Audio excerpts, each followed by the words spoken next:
All right, we are reconvening after closed session. I'll call the meeting to order. And first item of business, we'll have the clerk report out any actions. Oh, I'm sorry. First item of business is the invocation. Trustee Bill J. Please stand. Our dear Heavenly Father, we come before you with grateful hearts for the blessings you have bestowed upon us. We are deeply honored to have the 3 campuses that have been provided for us. As we start this new fiscal year on July 1st, we are incredibly lucky to have such a superior student body and such a distinguished faculty and staff. As board members, please help us to know the needs of our 3 institutions and make decisions that are right for students and the community. Please watch over all of us. Thank you for our many blessings again. Amen. Amen. And our pledge to be led by Trustee David Lang. Please join me as we pay our respects to the flag of our great nation. Ready? Begin. I pledge allegiance to the flag of the United States of America and to the republic for which it stands, one nation, under God, indivisible, with liberty and justice for all. And I do apologize. I was right the first time. The clerk first should read out the actions taken in closed session. No actions. There were no actions. All right, and we are at resolutions and commendations. We have no resolutions, but we do have commendations. So would our presenters please come forward to the podium? First would be Saddleback College and President Burnett. You have, it looks like, 3.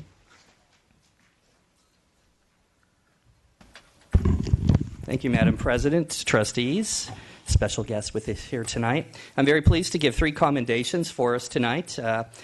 First, I'm very pleased to introduce and congratulations to our Emeritus Institute volunteer and advisory board member, Martin Carbone. Martin, you want to come on up?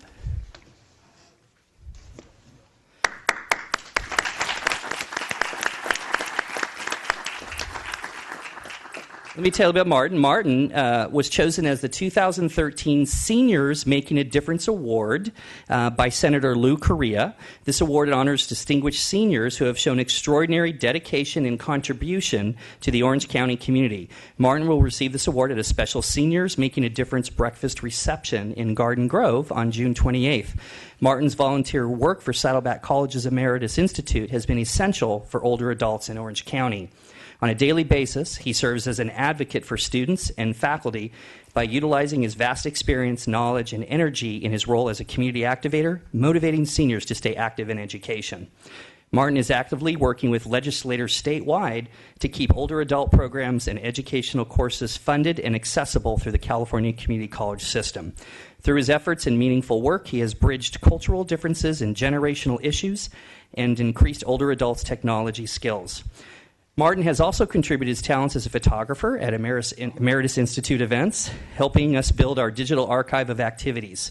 He has contributed countless hours, saving the college money that could be better used in other ways.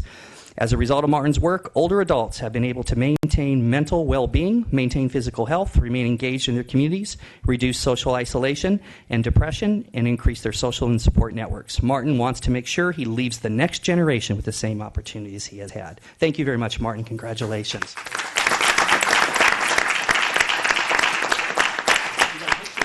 David up?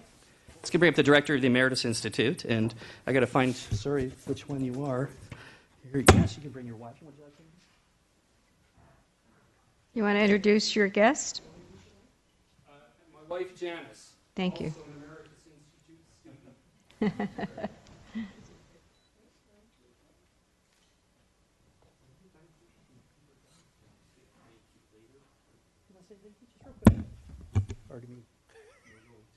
Sure, trustees. If you'll give me about 20 seconds, I'd like to thank the board, the Chancellor, the presidents and administrators for recognizing the value of the Emeritus Institute and its non-credit offerings for older adults, for continuing to support it over the years, and now in recent months for vigorously defending these classes that are a carefully considered, long-established, and key component of California's higher education system. You in the Saddleback mission statement continue to recognize that education and learning are lifelong, despite proposed legislation that would throw the older student population to the wolves. I retired from the CSU Fullerton campus, and the Emeritus experience accommodates my stage in life, my aspirations.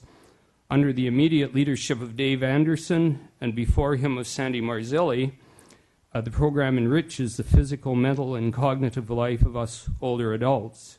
Designed specifically for us, classes are taught superbly by instructors who specialize in and well understand our issues and our challenges. My current health and fitness instructor, Lisa, is such a person. She embodies these ideals, as do my past emeritus instructors and Janice's, and I honor Lisa and them. They are the best of teachers. They've made the emeritus program an important and welcome part of my life. Thank you. Thank the emeritus program and instructors for making our older population a more healthy, vital, informed, and engaged citizenry.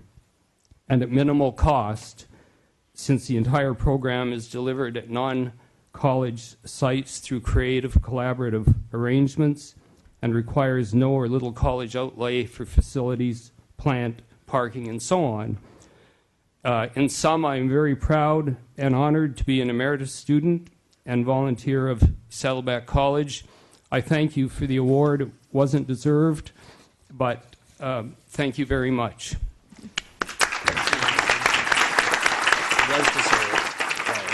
It was very much deserved. Thank you. We have two others that unfortunately the folks could not be with us here tonight, but I do want to mention their accomplishments. First is that our chapter of Beta Epsilon Beta chapter for Phi Theta Kappa Honor Society received ranked, just real quick, these students were recently honored at the Phi Theta Kappa Nevada, California Regional Convention, where they were ranked internationally as one of the top 30 distinguished chapter officer teams out of nearly 1,300 chapters, ranked second out of 5 chapters in the distinguished chapter officer team category, and selected third out of 5 chapters for their honors and action project theme. Our chapter members, Aristo Fatwan and Daniel Gibson, were named to the All-California Academic Team, an honor bestowed to fewer than 100 California Community College students. I also wanted to thank the club advisor, which is Dr. Kevin O'Connor, and we have a nice commendation for them for that. And then second, and I don't think he walked in, he might be on vacation maybe, but Andrew Craven, which also I think we have somebody from IVC here soon to be recognized as well. He's our parking coordinator at Saddleback, recently received the Award of Merit from the California College and Police Chiefs Association, which is a wonderful and deserving award. And Andrew, as you know, has taken lead on many, many departments and projects over the past many years. He's instrumental in maintaining our Mobile Emergency Operations Center vehicle. He oversaw the creation of actually what we've done very successful, our new CERT teams, Community Emergency Response Teams for the campus. And of course, he's done a great job on our parking, which, as you know, is a challenging issue at Saddleback College. So anyway, congratulations to Andrew Craven as well. Thank you very much.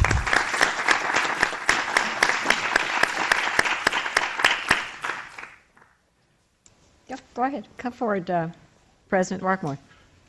Okay, thank you very much. If I could have Diane Oaks and Corey Garner and Nathan Quach join me, that would be great. My first commendation is the IVC Marketing and Communications and Broadcast Services Director, Diane Oaks, and her team received 5 awards from the Community College Public Relations Organization, also known as CCPRO, at the organization's recent annual conference. The IVC team competed with marketing departments from all other community college districts in California, and taking first place honors in the social media marketing division, second place in the college webpage division, second place in the electronic collateral, second place in note card and invitation division, and third place in brochure division B. Their hard work, diligence, and creativity are critical in keeping the district, IVC, and the community informed in a professional, imaginative manner. Kudos to everyone on the team, and passion and professionalism in their work. Congratulations to all of you.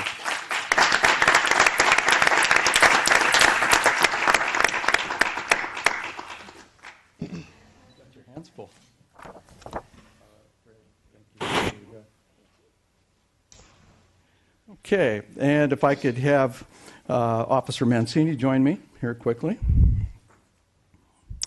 On May 2nd, 2013, Officer Tony Mancini was presented with the Award of Merit at the 26th Annual California College and University Police Chiefs Association Recognition and Awards Dinner. Officer Mancini was nominated by IVC Police Chief Will Glenn for the key role he played in identifying a suspect who was subsequently arrested and charged with sexual assault of a female IVC student. Chief Glenn indicated that Officer Mancini's focus on community-oriented policing, which promotes positive interaction with the community, was a major factor in solving the crime within 24 hours of its occurrence. And he's also wearing, or was wearing, a ribbon to commemorate that. There it is, right underneath the badge. So I congratulate Officer Tony Mancini for his very bold effort.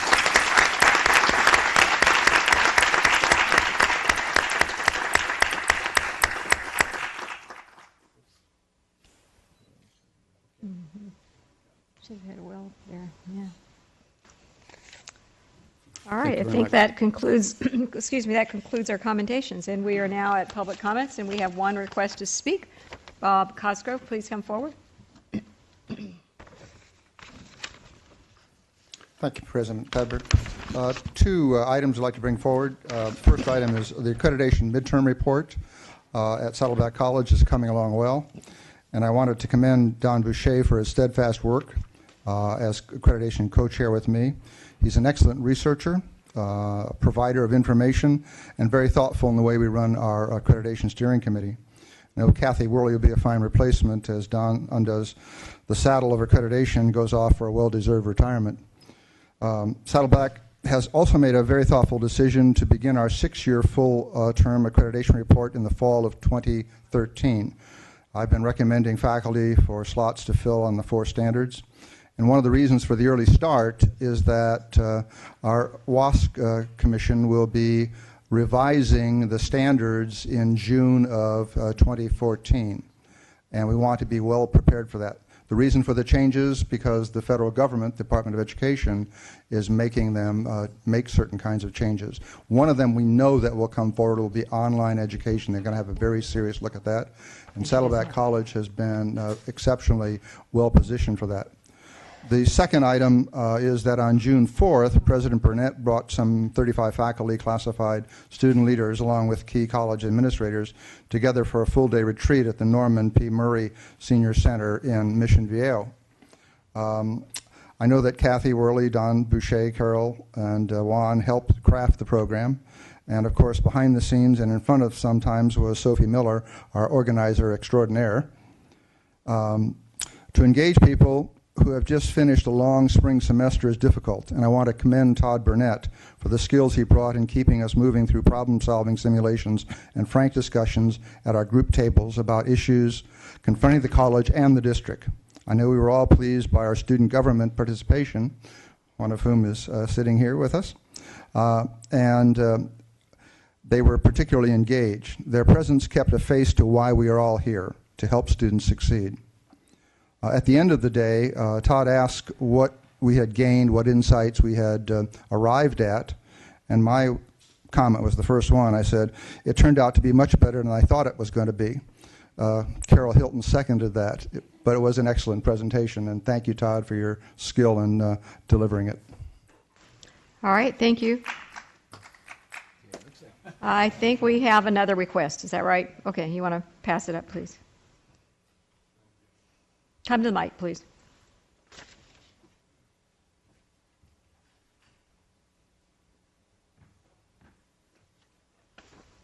Mark Goodleaf.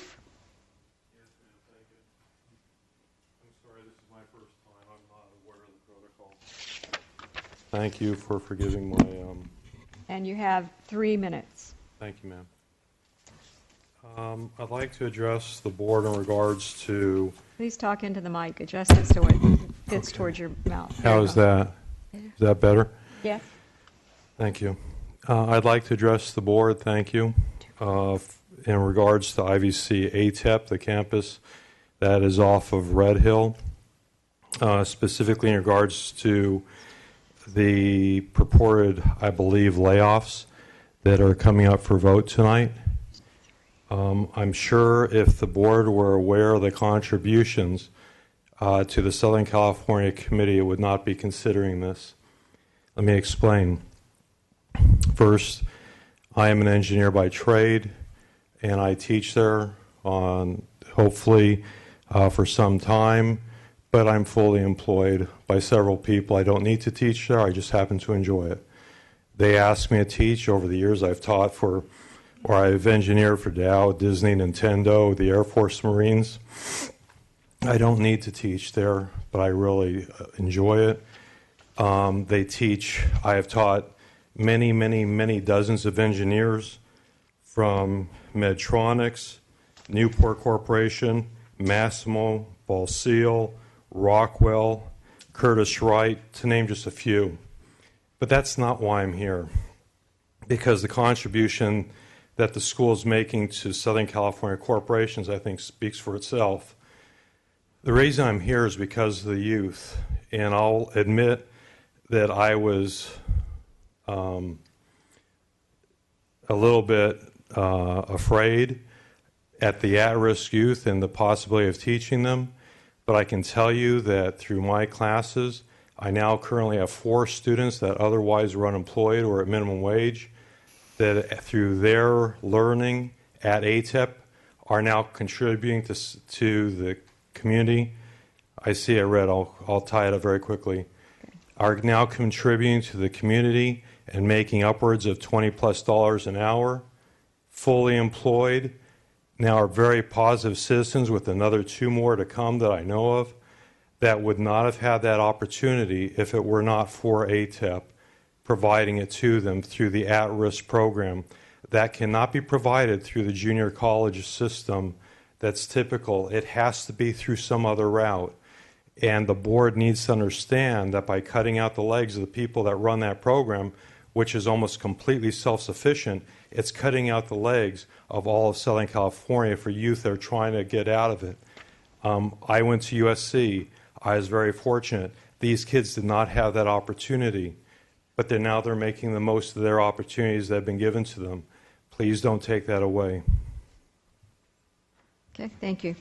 Now we are at reports, board reports. Trustee Jay.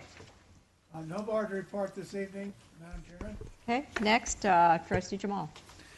It was a pleasure last month to participate in my first commencement ceremonies for Saddleback College and IVC. I commend everyone who was involved. I know that there are many people that make that happen, from the administration to the people at the colleges, the committees, and so forth. And I thought the commencement ceremonies went off pretty well, and most importantly, to see the faces of the graduates and the exciting times that are ahead for them was a great experience for me as a trustee. Had an opportunity to participate in or be interviewed by Laguna Woods TV on Friday, actually their legislative action television show, and I'm glad to see someone here recognized from the Emeritus Institute, because we spent a lot of time talking about the Emeritus program, and I'm familiar with the legislation that he said would throw older adults under the bus or to the wolves. It's not legislation that I support, and I'm concerned about the reduction of state support for classes that older adults take. It increases life expectancy. These are the people that have contributed to and built our higher education system. I know that our district has expressed concerns about the legislation. I appreciate that. AARP has come out against it. So as the budget seems to be stabilizing, we can't forget that our older adults, I think the enrollments at Saddleback College were over 20-some thousand enrollments at Saddleback College. FTS equivalent of about 1,200 is my understanding. And we can clarify that later. But it was a pleasure to be on the program. And one final thing, I saw today that California ranks, I think, 25th in the nation in college graduates or in degrees, 2-year and 4-year degrees.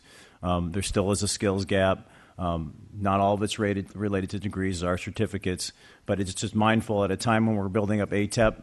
This presents another opportunity for us to play a role in meeting future needs. Thank you. Okay, just for the public's information, we're trying out a new computer system, and it says that the time for speakers is 2 minutes when actually it's supposed to be 3. So you do have 3 full minutes, but the red light came on. So I assume you're finished. Trustee Milchecker. Well, that's good to hear. So thank you. I also agreed with. It's 3. It's always been 3. I'm sorry. I agreed with Trustee Jamal about the Emeritus Institute and our wonderful classes for older adults. I've been fighting for these classes ever since I've been on the Board of Trustees, and I think they're well worth saving. I am an example and a true believer in lifelong learning. They're wonderful, wonderful classes. At the last meeting, I just read off a list of all 60 things I did last month prior to the board meeting. That was May. Since this board meeting, we've had the 2 commencement ceremonies, which were just incredible and wonderful. And I really can't thank the 2 presidents and all the staff that worked on these commencements enough, and all the professors that came to see their students graduates. And shaking the hands of the graduates is what makes this job really fulfilling and wonderful, and really makes it all worthwhile. I also went to the Human Services graduation. I've never missed a commencement at Saddleback College or Irvine Valley College, and I think I've almost never missed a Human Services certificate award ceremony, which is always the night before commencement, and because of that, they gave me an honorary certificate from the Human Services. So I'm really delighted, because now I have an AA in Spanish, a certificate in Human Services, and I'm working my way to more honorary degrees if I can do it, because that's the easiest way to get a degree, I think. Even though I did talk to the Chancellor of UCI, and he said to get an honorary degree is probably a really difficult thing to do. So he said it's easier to get to work towards it and get a real degree where you really work towards it. I also noticed that at the last meeting, Bob Cosgrove, is he still here? He left. Anyway, he mentioned some of the people that have contributed to our district over the years, and he mentioned Roy Bauer, who's in the audience. And after the last meeting, I checked on Roy Bauer's blog, and I have to say it was an incredibly kumbaya moment, because this is what he said. Yes, folks, here we are again for another meeting of the SOCCCD Board of Trustees. That was the last meeting. This is, as I've suggested previously, the best Board of Trustees the district has likely ever had, which isn't saying much. I know, but it's a damn good thing nevertheless. Essentially, the board is now jackass-free. Plus, we've got a chancellor we could work with and trust. So that's about as good as it gets from Roy Bauer. So thank you so much. Thank you so much for that. We really appreciate that. It is a kumbaya movement. Thank you. All right, thank you very much. Well, Mr. Bauer. All right, Trustee Pendergast, moving on. Follow that. Yeah. Press your mic. We still use the old button. All right, yippee. Okay. Throw me for a little bit. So I'm going to leave talking about commencement to the new guys, since I've been doing this for 3 whole years. I did attend an interesting couple of events that were new to me. One was the Exchange Club of Irvine held their Senior Scholar Awards at the IVC Performing Arts Center. It was really kind of neat, because it had been 30 years since I was there watching a friend of mine receive that award. And they spelled his name wrong, but nonetheless, it was really kind of neat to come back and see that event is still going strong, and hopefully will continue to go strong, because they do some really good things at the Exchange Club, and to honor these student athletes from the 4 high schools in Irvine is really a nice thing. So that was a nice event. And then I attended another event held by State Senator Mimi Walters. It was on prescription drug abuse, kind of an unknown problem that was very, very enlightening, and it really was eye-opening to see how that there's a disturbingly growing trend of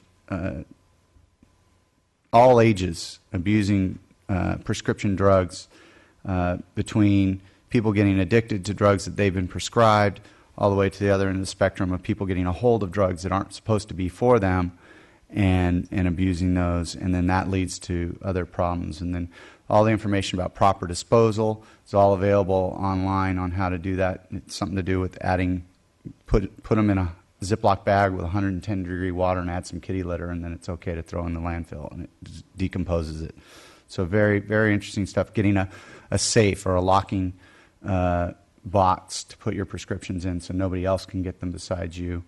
It was just very, very eye-opening, and just want to make sure I helped spread that word after attending that event. And it is a trend, a disturbing trend. So on that happy note, your turn. All right, I'll give my report, and just to kind of follow up with what you said, Trustee Pendergast, I just had to go through getting rid of tons of prescription drugs, and if you go to your pharmacist, they have a container you can put them in and take them to the post office, and the post office mails them to a proper disposal site. So that's a lot easier than the kitty litter thing. All right, I attended the 2 college graduations after the last meeting, as well as the Saddleback Athletic Foundation men's golf tournament. And at that, as a raffle prize, I won 2 tickets to Disneyland and a family portrait. So, and at TJ Prendergast's request, I will attend the Tustin High School graduation this week. They have been participants in our early college program, so I'm looking forward to that. All right, I'll move right on to Trustee Wright. Thank you very much. Press your mic. You don't have to press yes. Press your mic button. Oh, sorry. I also attended the graduation ceremonies on May the 24th at both Saddleback College and Irvine Valley College. Both wonderful events, and it's always a pleasure to be able to dress up in your robes and your gowns and your hoods and so forth, and go to those graduation ceremonies, because they're I've always been impressed by them. I wanted to say that same evening on May 24th, I went to a retirement dinner for Professor Carl Abrams, who was a professor of chemistry at Saddleback College. He retired a year ago, but his retirement dinner was on the 24th, so that was a wonderful event to attend. On Wednesday, May 29th, I attended the Orange County School Board Association fiscal meeting held at the Orange County Department of Education offices. Interesting meeting. We had a fellow by the name of Ron Bennett talk from School Services, and he was discussing the state budget. He was saying that California, again, has one of the highest tax rates of all the states in the United States, yet they have less priority for education. They don't, compared to other states, they don't allocate as much money as they should to education. They have other priorities. I also attended, as TJ Pendergast indicated, the Irvine 40th Annual Senior Scholar Athletic Awards event. This was on Monday, June the 3rd. And as again, 32 graduating seniors were honored at this event. I thought it was very well done. And this was at Irvine Valley College at their Performing Arts Center. I also just wanted to bring to your attention very quickly that I'm sure most of you have heard about the tragic event that happened at Santa Monica College recently on June the 7th. I just want to, this senseless act committed by a troubled young person reminds us of the vulnerability of our campuses. And I just want to applaud both college presidents who sent out letters, again, offering their condolences for that event. Finally, I just wanted to recognize 2 people that are retiring. Dr. Don Boucher, our acting vice president for instruction, will be retiring. Done a wonderful job. He's retiring now for the 2nd time. I went to his retirement dinner in, I think it was April of 2004, and now he's retiring again. But he's done a wonderful job here. And then finally, Dean Don Taylor has announced his retirement effective the 31st of August, and he'll be truly missed. He's been a wonderful colleague and a real valued friend. Thank you. Thank you. Trustee Lang. Yes, thank you. I also enjoyed both commencement ceremonies, and thank the college presidents for doing such a fine job at those events. Also, like several of my colleagues have mentioned, I attended the high school senior athlete scholar award ceremony, and that was really just a terrific a terrific event, and congratulate IVC, all the support they provide to the Exchange Club, and the Exchange Club in general, who does a great job of sponsoring that event. Also participated in the Saddleback Athletic Golf Tournament. We had a great time. Not a particularly skilled foursome, including me, but we did have a lot of fun out there, and we did manage to raise a fair amount of money for the athletic department here. So that's my report. Thank you. All right. Student Trustee Robinson. Yes, thank you. I just wanted to, I wish to thank the board as well as the staff, faculty, and administrators at Saddleback College and IVC for the encouragement and warm welcome to, as a newly elected student trustee. And then to conclude, I wanted to second what Trustee Wright mentioned, to speak and express my condolences and prayers to our community college colleagues at Santa Monica College regarding the recent tragedy at their campus. Our thoughts are with the victims and families, and to express a quick healing process. Okay, thank you. Our Chancellor's report next. I have no report tonight. Oh, my goodness. Our college president's report. We'll start with President Rockmore, IBC. Thank you very much, President Edward. I would like to just extract two quick things out of my written report to demonstrate some of the leadership work that the college is up to. The first one is accounting professor Don Bradshaw was recently elected to be the president of the Orange County chapter of the Institute of Management Accountants. And in this position, Don will be seeking opportunities that will not only benefit the community, but also our students and programs at IBC. The second is Chief Will Glenn, and he was elected as second vice president of the California College and University Police Chief Association. And in that role, Chief Glenn is also serving as the association's legislative committee chair. So I congratulate them both. This is a great way to do outreach with the community and also come back and bring things to the institution and its students. Thank you. Okay, and our Saddleback president, Todd Burnett. Thank you. Well, we all, if you haven't heard, today's the start of the summer session. It's nice to have students back and coming in the morning. The parking lot's full again. But it seems like summer's already going by so fast. Would like to introduce a very important person to Saddleback College. She doesn't need much of an introduction, but it is her first official meeting here as our new Vice President of Instruction. So, Kathy Worley, if you don't mind standing, Dr. Kathy Worley is our new Vice President at Saddleback College.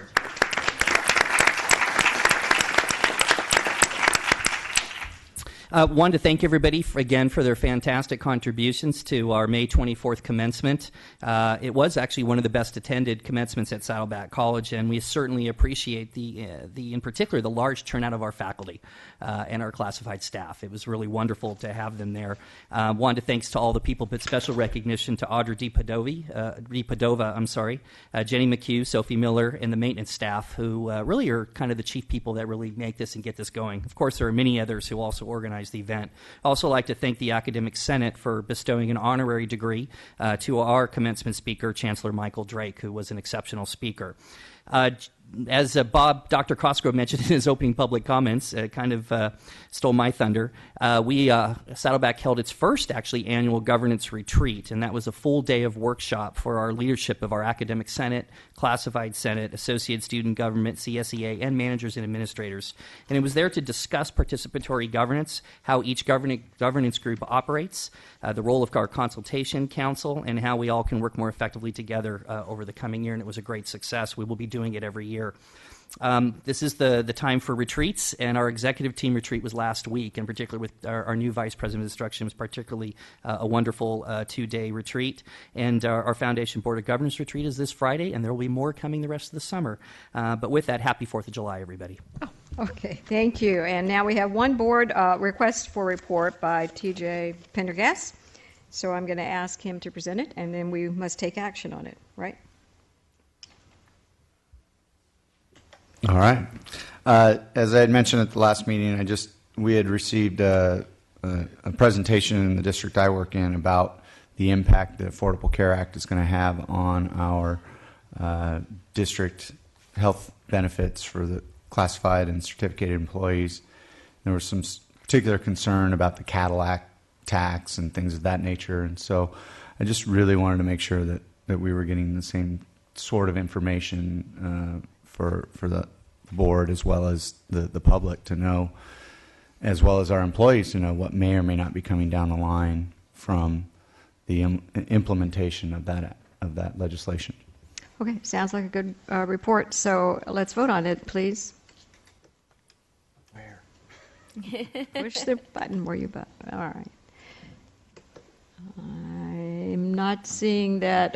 Trustee Milchecker didn't vote. There we go. All right. All right, carries unanimously. So we are now at our discussion item, Basic Aid Allocation Recommendation for 2013 to 14.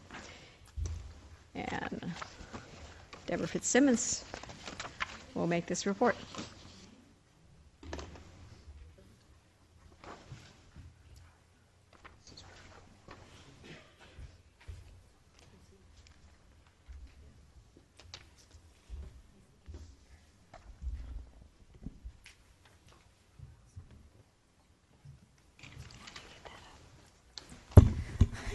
Good evening, Board of Trustees.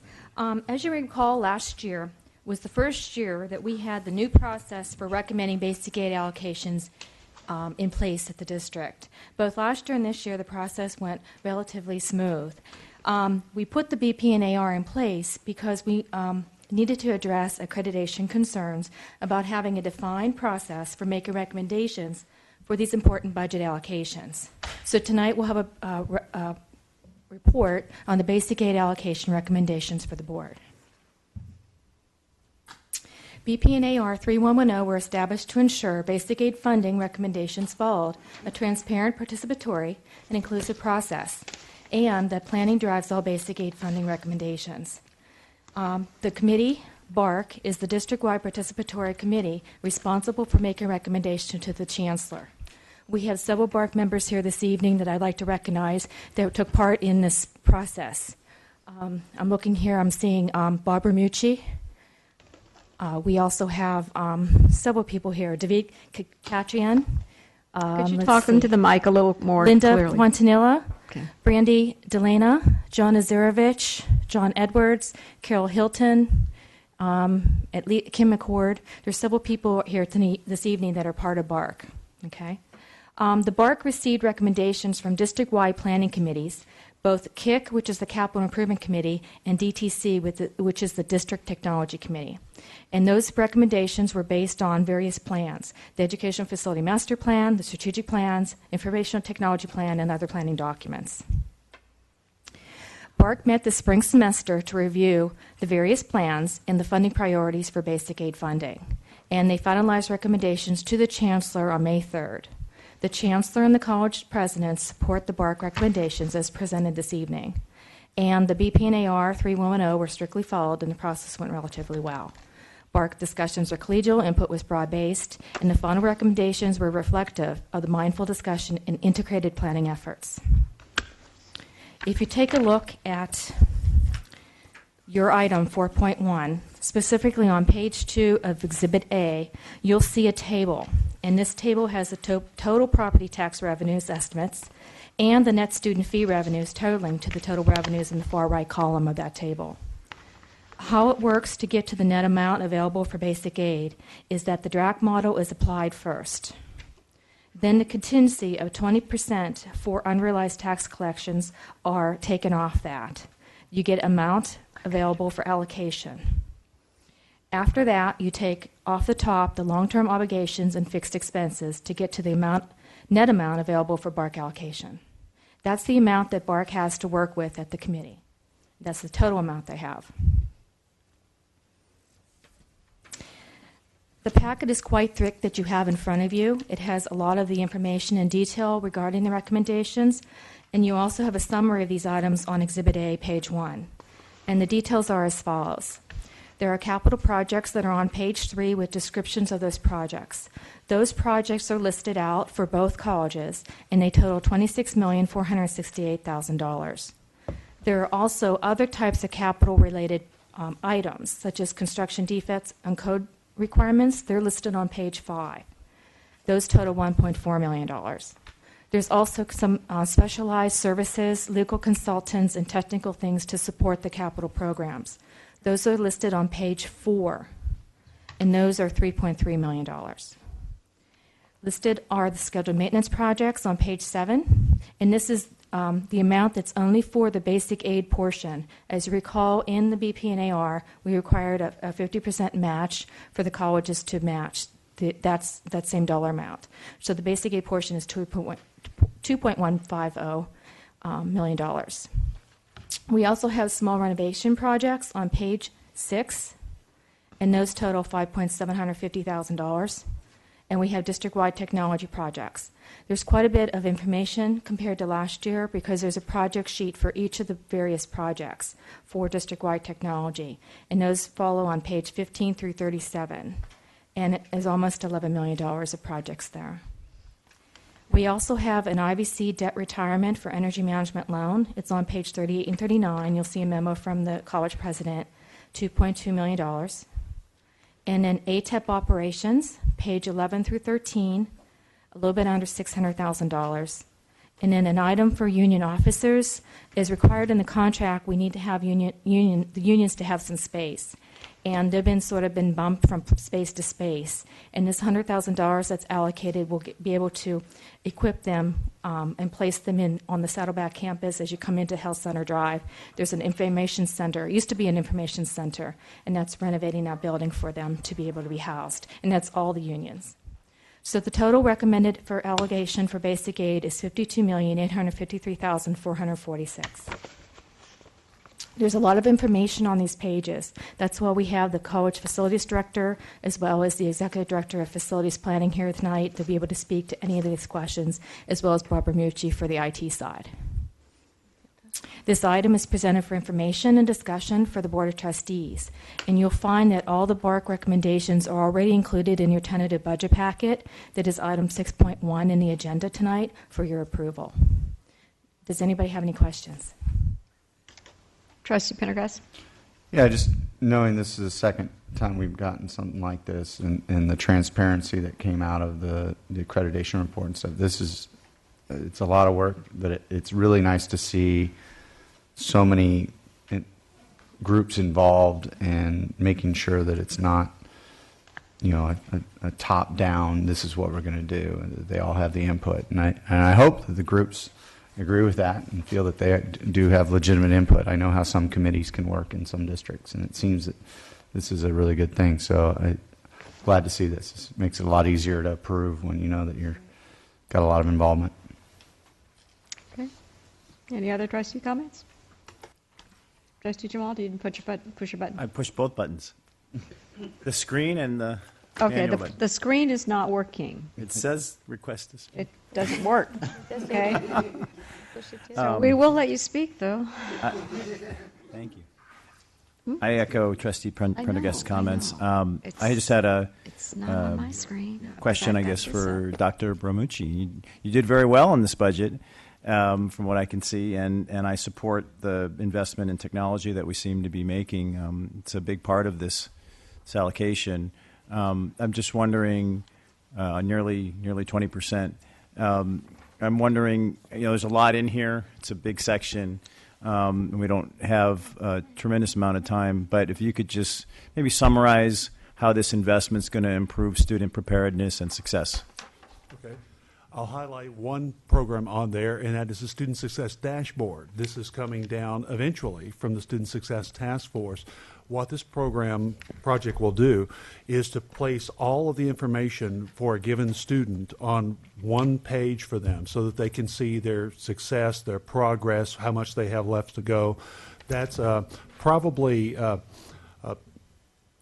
one that is the most forward-looking. But most of it is, frankly, just keeping the lights on and keeping things replaced. We're keeping the network refreshed. We're replacing the wireless infrastructure.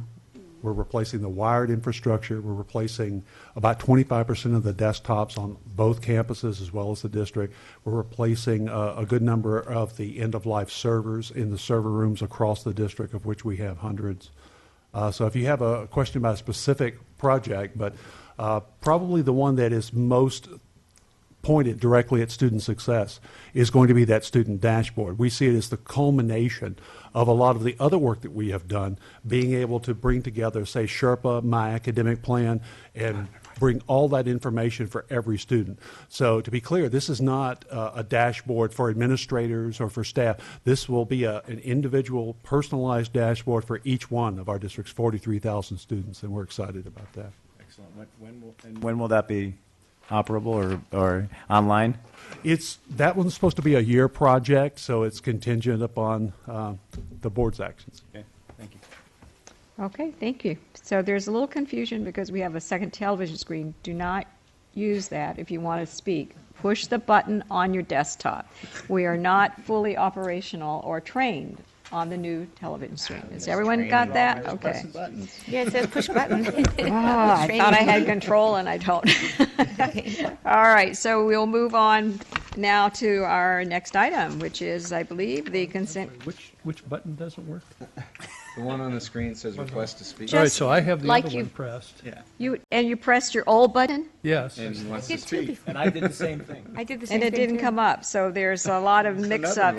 Just raise your hand then. All right. All right, Trustee Lang, and then we'll go back to who? You spoke already. You're done. Well, I just also wanted to congratulate the Bar Committee. I think you did a terrific job of putting this together, and again, getting lots of input from the entire community, and this obviously reflects that. And I also just wanted to follow up on Trustee Jamal's comments. Obviously, I'm also pleased that we're making this investment in ourselves with the amount that we're putting into technology.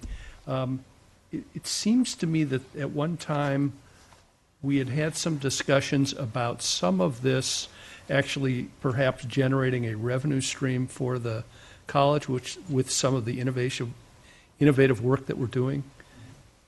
Any news on that front or comments that you might have, Dr. Bermici, on that? We've done a great deal of work recently on building a consortia, so there's some work that needs to take place before you can productize something. We built our own student information system here. The other products we have built, such as My Academic Plan and the Sherpa system, in order to be useful with other people's systems, had to have conduits built between DataTel, PeopleSoft, and the like. We don't own those kinds of systems, so we are searching for partners.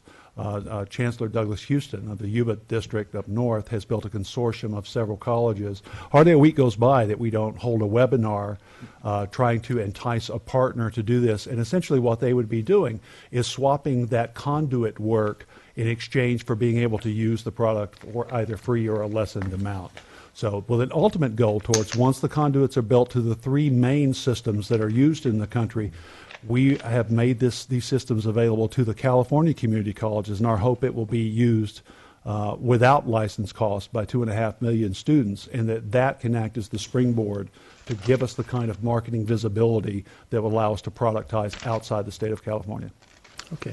And much of, or some of the investment that we're talking about here helps us achieve Trustee that Lang, could you result? speak into your mic? I mean, for the audience and for the television, please. Sure. Some of the investment that we're making here will further those efforts, I trust.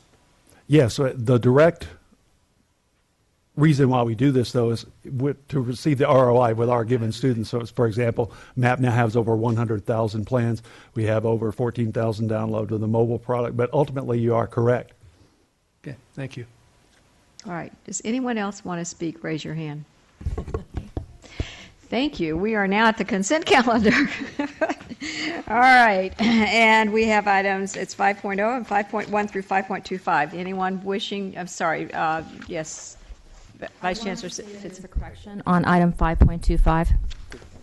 Okay, you want to make it, please? Yes, it's page 3 of 11. It's the VTech contract. The amount should be changed to $2,250. We had an over-enthusiastic person typing that one. So it's $2,250. That's on what page? Let's see. Page 3 of 11. In the middle, it's VTech contract instead of $22,250. So it's 2,000? $250. And no other corrections. Okay.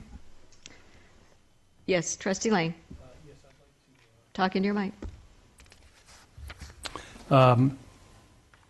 I would like to pull 5.8 off the consent calendar. Okay, so 5.8 is pulled. Any other trustees wishing to pull? No? Okay, so I'll entertain a motion to approve the consent calendar minus 5.8. So moved. Second. All right, so you can figure out who made that motion.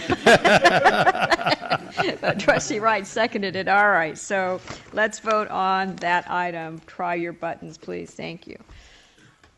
All right, Trustee Jay, you didn't vote. All right, carries unanimously. We'll now vote on item 5.8.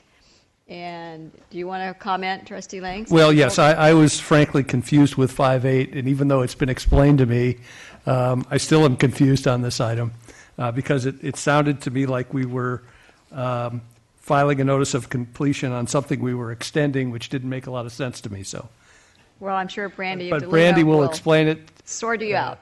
Hopefully, to everybody's satisfaction. Hopefully. So the CC building is the building that's recently been demolished in the quad area. And when that building was demolished, beneath the building, we discovered that there were spread footings made of concrete that weren't identified in any of the as-built plans. So the buildings are gone. The contractor's in the middle of working. We know that those footings have to come out, but we don't know how deep they are in the ground. And that required some time. So the contract was extended to address that scope of work. I'm very grateful that this item has come forward before the board because the scope of work, the demolition of that grade footing, was greater than the legally allowed limit of 10% for change orders. So when you're looking at this item, you do not see any additional costs in this item.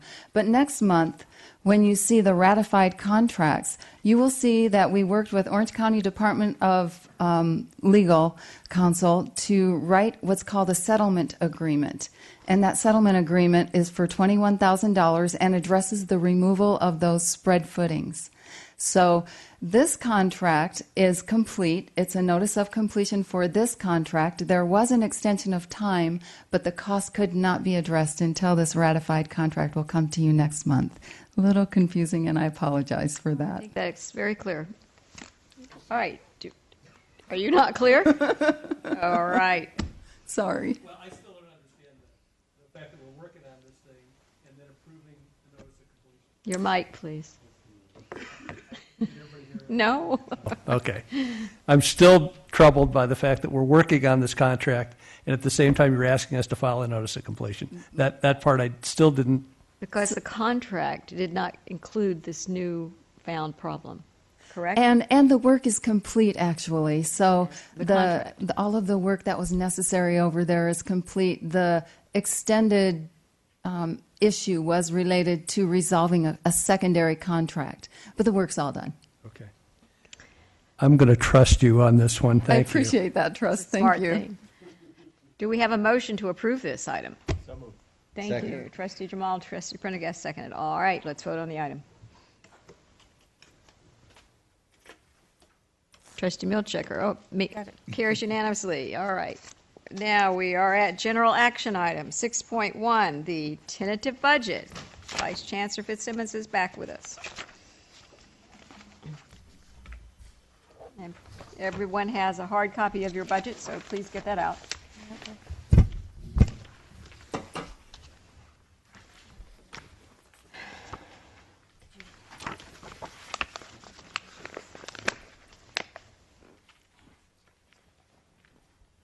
Switch to the control room. Have them in the control room.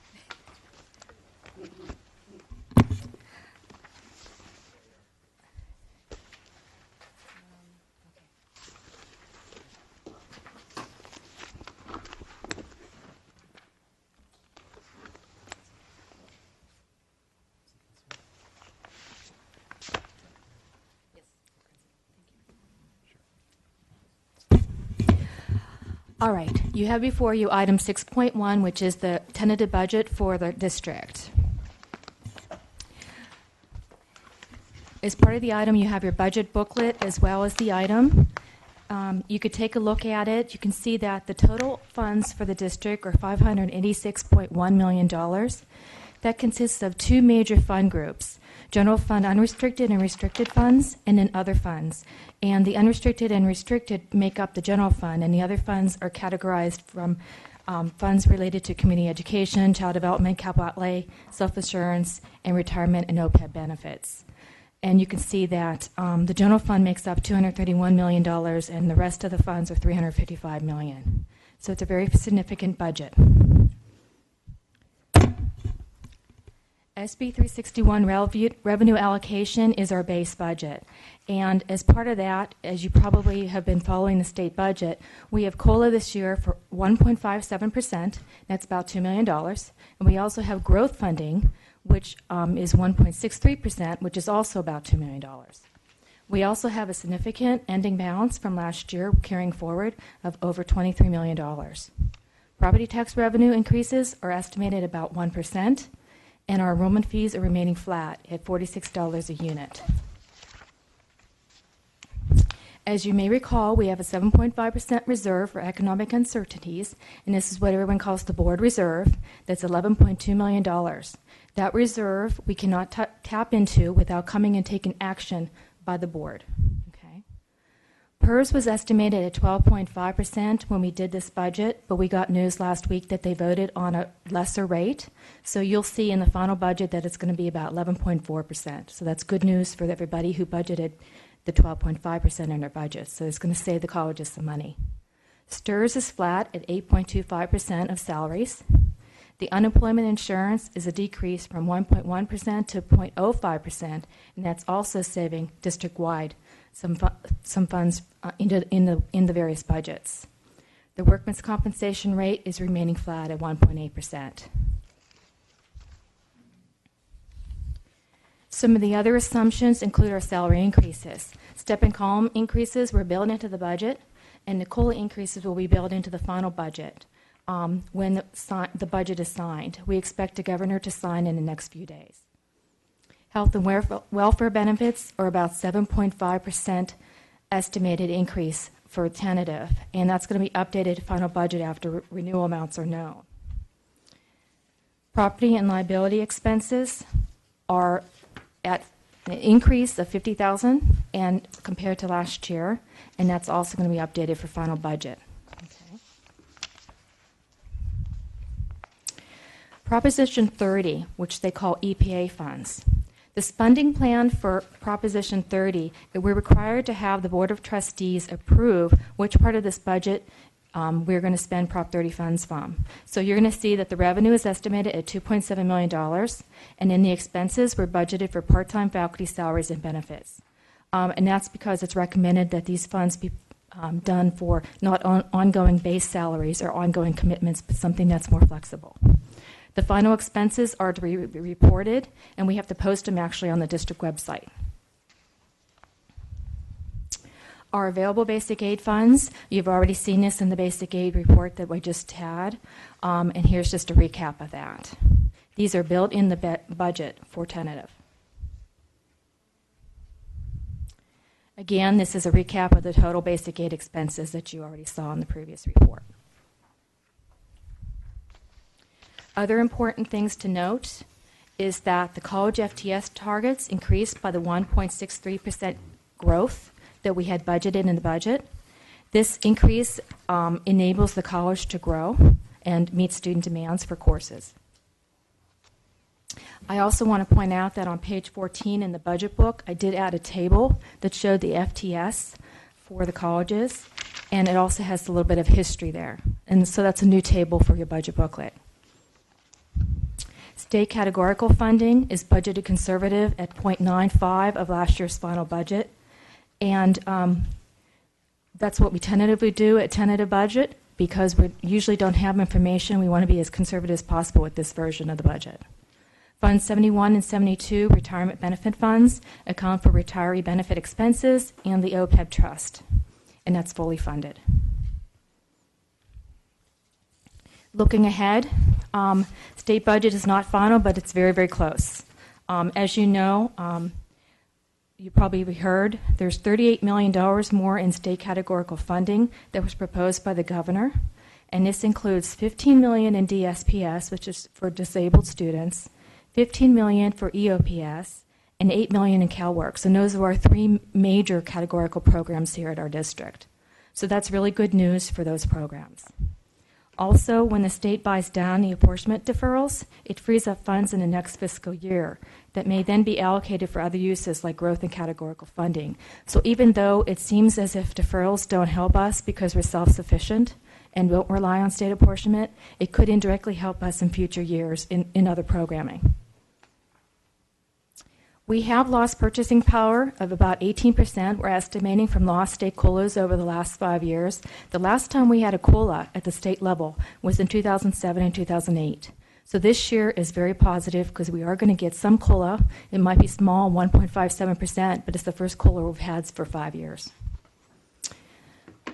The new funding formula for student success and student support programs is formally called matriculation. So you're going to see this program called a variety of different names until they really settle on what they're officially calling this.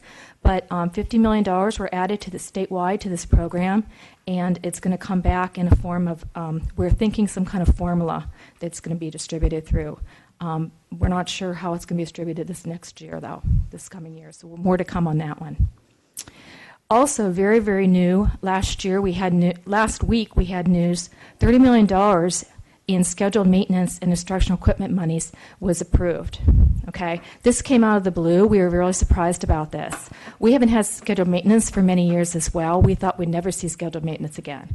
So this is very interesting. We just approved scheduled maintenance. You saw in the basic aid budget. There's a lot of need at both campuses. So we'll be talking at the Capital Improvement Committee how to handle this. Both of the colleges have to make decisions on how to proportion scheduled maintenance and instructional equipment. So that'll be a decision that'll be coming, and we'll be working on that with them.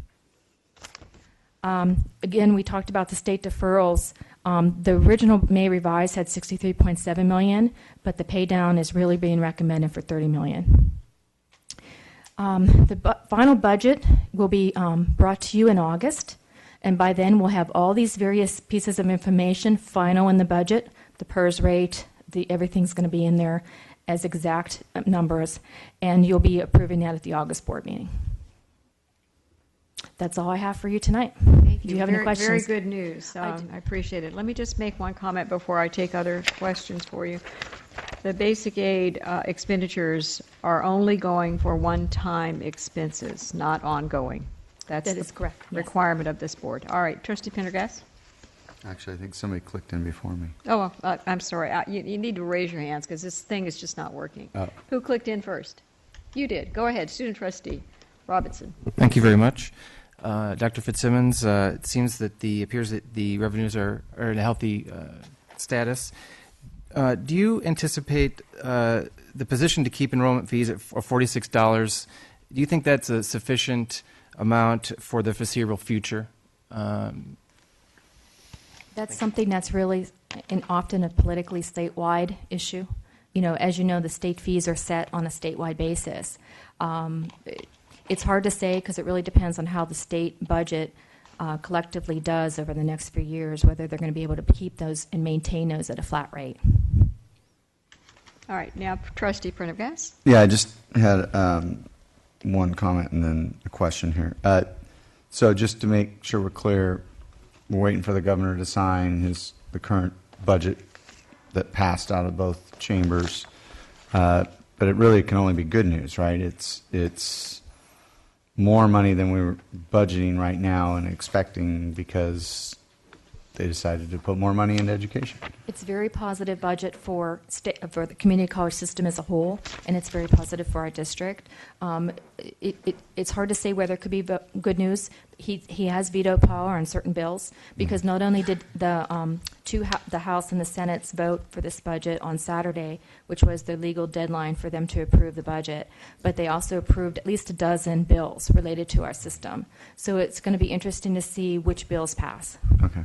And then I just looking at page 14, I know I teach history, not math, but I'm looking at the 2012-13 actual and then the 13-14 target, and knowing that it's a 1.63% growth, the number 9337 to 9461 is short a few, not a lot, but a few, and then going down for Saddleback College from 18.4 to 17.7. I'm a little confused about that if there's a 1.63% growth.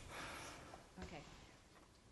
I'm going to have Kim come up and explain that table. It's a difference between how we fund our targets. We fund through the DRAC model on targets, both of the colleges. And we only fund based on what's allowable at the state to grow. Our actuals can be actually higher, and she'll explain that little phenomena better. I think you got it pretty good. Kim McCord, the Executive Director of Finance. But we have a funding formula within our DRAC model, our District Resource Allocation model, that says these are the only FTS we'll pay for. And the colleges may have more. In fact, we want them not to fall short, so they normally have some extra, and that's why IVC's is pretty close. I think Saddleback has an even larger number. They've chosen to try to shift some of their summer FTES in order to capture additional state funding to be a large college. So there's a threshold to the state that also says whether you're small, medium, or large, and that's a base allocation each college gets for their size. So IVC is considered medium, and Saddleback is large with this number. If they were at the 17,764, they would only be medium, and that's over $500,000 difference. So it's important that they maintain that size. We're making statements like, well, now we're going to be able to have more offerings and meet the demand, and then we're lowering the number. Just a little bit of concern there. They probably still, I would expect, grow for the fall and spring and not have to shift so much summer to maintain. So I do expect at some point they will be growing their major terms. Okay, Trustee Lang. Yes. Speak into your mic, please. Pardon me. Back to the comment that you made about the deferred maintenance money that's available at the state level. Do we have any inkling at all of what sort of allocation we might be looking at for our colleges at this point, or is it too soon to tell? It's project-based, and we have the projects, so that's not an issue. And in the past, we've gotten about 2% of the total, correct? So we don't have the dollar amount yet. What's interesting about it is we can select as a district to take 100% scheduled maintenance dollars with a match, or we could also do a split between scheduled maintenance and instructional equipment dollars. And instructional equipment does not require a match. So it'll be something that the colleges will have to prioritize and determine what their greatest needs are and make a recommendation. Since we've already funded some projects through basic aid with a match, they also have to determine how much available match they have and or whether to possibly make a recommendation on a change to the basic aid priorities to take advantage of the state funding. Okay. And that leads me to another question, and that has to do with several of our capital improvement projects involve state monies.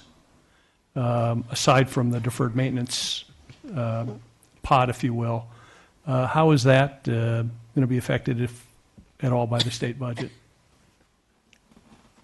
It shouldn't be, because this year they're not going out for a new bond, and so just what's already in the queue. Okay. And we also, when we do get the state money reimbursed for the projects that are already been approved for state funding, and that we're getting money from, for instance, we have a project that we're still getting furniture reimbursement for instance, from the LRC project. That money then goes back into the basic aid pot that we had to borrow, basically, and we funded ahead of time to be able to do those activities. That goes back to the basic aid pot for future reallocation. Okay. Seeing no further comments, thank you very much. We'll vote on the item. Oh, we don't know. I'm sorry. This is just for information today. Thank you. No, it's a vote. It's a vote. All right. We have to start the budget on July 1st. So that was confusing to me. All right. Let's vote on the item. Push your button. Oh, no, we don't have a motion. Trustee Lang made the motion. Second by Trustee Jamal. Carries unanimously with the student advisory yes vote. We're at 6.2, and this is the tentative student government budgets. So I assume we have our student government staff to present this. Is that right? Saddleback College. Okay. Please introduce yourself. Good Good evening, Board President Padberg, Board of Trustees, Chancellor Partner, and members of the audience. And your name? My name is Bauman Sabahi, and I'm the Saddleback ASU President for the 2013-2014 school year. With me here today, I have Jonathan Stevens, ASG's Director of Budget and Finance. I would like to take a second to recognize our Saddleback President, Dr. Burnett, Vice President for Student Services, Dr. Avalos, and our ASU Advisor, Audra, who have been incredible assets to the success of the Saddleback College student government. It's a pleasure for me to be standing here and have the opportunity to present to you the ASU tentative budget.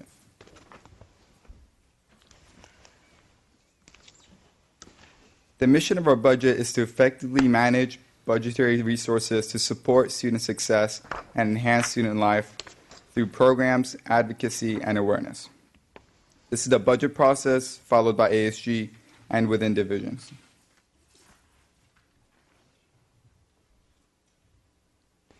Next, I'd like to bring your attention to the revenues and expenses. We have some placeholders here.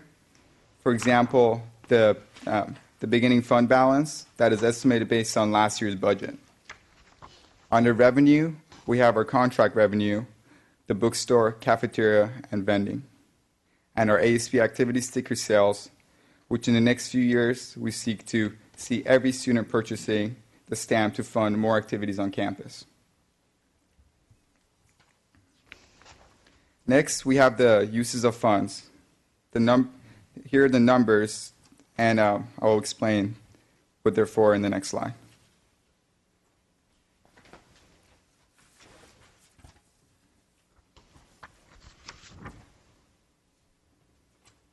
This is the most important part of our budget, how the funds are used.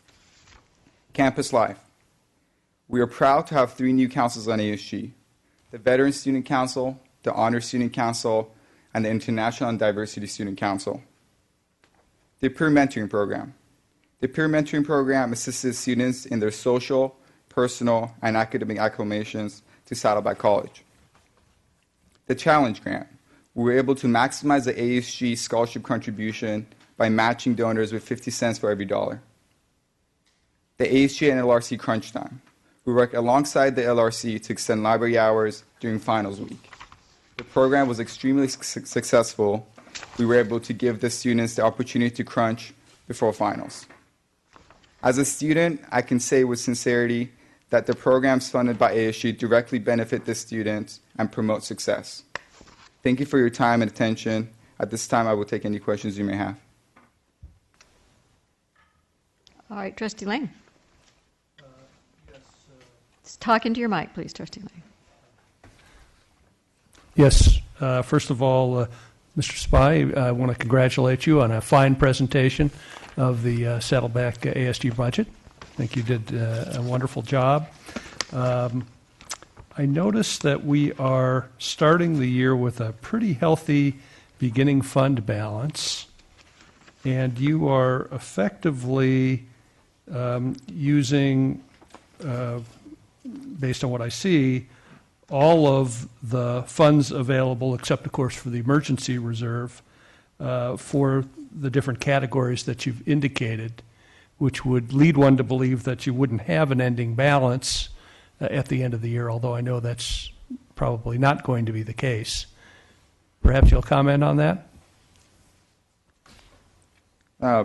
We have a rollover every year, and this is just the amounts that was not allocated, and that just comes back into our system and it gets reallocated the following year.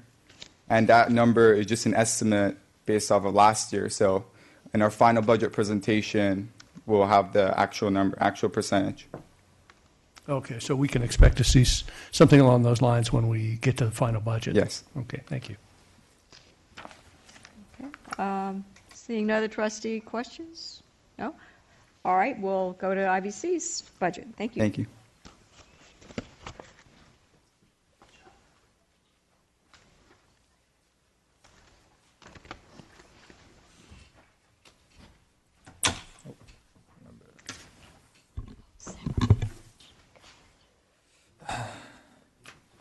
Good evening, President Padberg, members of staff. Orange County Board of Trustees, President Rockemore, President Burnett, governance group representatives, and members of the public. Please introduce yourself. All right.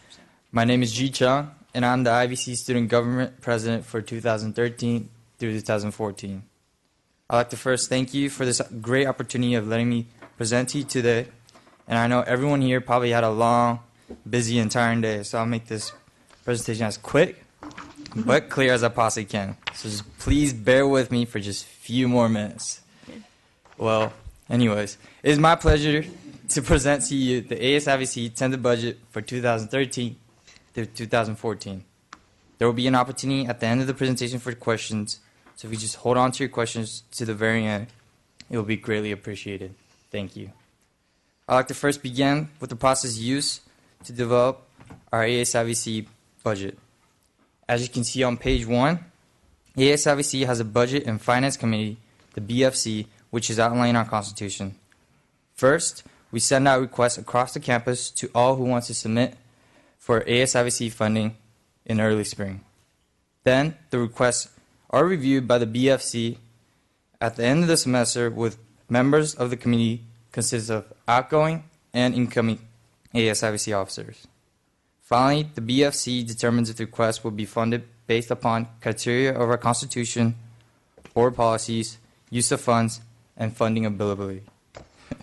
If you all look to the next page, it will be our sources of funds. Our beginning fund balance is based upon figures available in May. We receive our final beginning fund balance in June or July, when all funding from the bookstore, cafeteria, and ASG stamps for the summer is known, and any unused 2012 through 2013 funds. We have an estimated budget of $42,000 for our beginning fund balance. These are the unused funds from various accounts from 2012 to 2013 budget, and will most likely change for the final budget. Our guarantee revenue, which consists of funds that are guaranteed through commissions, includes the following income: bookstore, $350,000, cafeteria and vending, $50,000, ASB activity sticker sales, and miscellaneous incomes, $65,000. Our total sources of fund is adjusted to include beginning fund balance, and that figure is $507,000. Now I'll be presenting you to where our funds are used towards. These are our uses of funds: Campus Life, $41,000, co-curricular programs, $216,000, ASIVC operations, $26,700, ASIVC operations, which includes personnel's, which is $75,000, media requests, $8,000, scholarships, $30,000, student support, $59,100, and contingency, $50,700. This is how our funding is distributed, and as you can see, our total uses of fund is $507,000, which equals to our total sources of funds. I will now be describing the expenditures. I'll first begin with Campus Life. Campus Life are programs that provide participation for students at IVC to experience the same opportunities that they would have at a four-year universities. Some examples are homecoming, club days, scholarships, and ASIVC events. Now I'll be talking about co-curricular programs. Co-curricular funds supports the competitive program that enhances student success, contributes to retention, offers a national and state academic experience for students, promote involvement on campus, and fulfills accreditation requirements. Some examples of our co-curricular programs are athletics, Pi Theta Kappa, Monarch United Nations, and speech and debate. ASIVC operations. ASIVC funding covers operation costs of the student government offices, contract maintenance agreement for printers, copiers, and repairs of equipment in the cafeteria and bookstores. Some examples are paper goods, supplies, maintenance agreements, and repairs. Now, I'll be talking about student support funded programs. These are program grants that are supported by ASIVC funding that have far-reaching effect on all IVC students, validates the success, and provides opportunities to prepare for their major. Some examples are theater, supported service, transfer and career fairs, guest speakers, and other programs needed to assist students. Finally, I'll be talking about contingency, mid-year requests, and scholarship. The contingency/reserve, which is $50,700, mid-year request $8,000, and scholarship portion of the budget at $30,000, is added up to $88,700. The contingency or emergency reserves are 10% of total sources of funds. The allocation for anticipated mid-year requests are the portion of beginning fund balance funds to be used at a one-time allocation. This will not be an ongoing expense, and we will review the requests from the spring that we were not able to fund for consideration. We also have constitutional process for other one-time requests. Our scholarship funds not include $30,000 dedicated to our students. This amount does serve our students, but if necessary, we will review the need and can make a mid-year decision to add more funds. We also award $20,000 for the ASIVC OSHER Norm Scholarship Program every year, and these funds are already with the foundation. That concludes our presentation. Thank you, and we will take questions. Trustee Jamal. Thank you, Madam President. Thank you for your presentation. I think you did an excellent job. Thank you. We held our questions, I think, dutifully. I really appreciate it. Unless I'm reading it incorrectly, it looks like the ASIVC revenues are about $75,000 higher than Saddleback's, and I'm just curious, to what do we attribute your greater revenue success? It's okay if you can't directly answer. I'm just wondering why is that? Okay, I think there'd be some clarification from Okay. Saddleback rather than from IBC, Okay. and we'll let the Saddleback president speak to that. Go ahead, you can speak from there. The ASG receives 40% of the contract revenue. The ASG sat down with the college and we decided to be 40-60% split.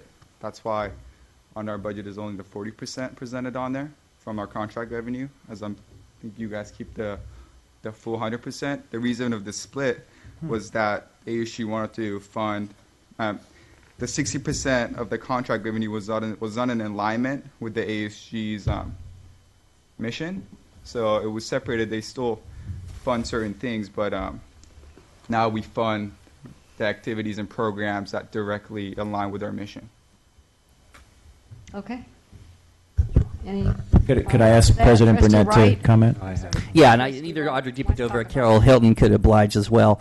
Just to emphasize more what Bauman has saying is the college determined a couple years ago, actually, that ASG was being asked through those funds to make decisions on ongoing academic and curriculum issues that really, frankly, the college should be doing, not ASG. So it also became difficult because every year, various athletics is the best example. They'd have to come forward to ASG and ask them for money to send our students to championship tournaments into playoffs. Well, that's something the college should be providing on an ongoing basis, and they shouldn't have to apply every year. So basically, thanks to the work of Audrey DiPadova, Carol Hilton, and our former ASG leaders, it came up to the determination that the college should be taking over those contract funds and those requirements, and ASG should stick to what Bauman just said, to the mission of ASG, and they give all their funds directly to extracurricular and other supplemental programs and benefits for our students, while the college is taking responsibility for all those other required academic, you might say, expenses. All right, Trustee Wright had a question. Well, I think you've answered my question, because my concern was that the bookstore at IBC is actually making more money with about $350,000 than we was only $327,000. But I think you've answered it, because 60% it's taken for. Okay. Other comments about this, Trustee? Yeah, great presentation.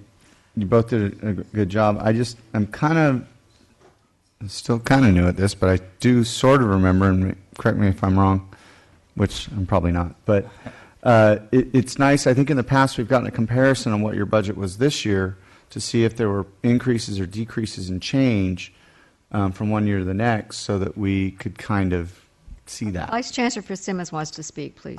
Yes, we did talk about that, but that will be presented at the final budget because it makes more sense because we're comparing sort of apples to apples, and it seemed like a more appropriate time to do that. So that will be included at the final budget presentation. The final. So it's half right.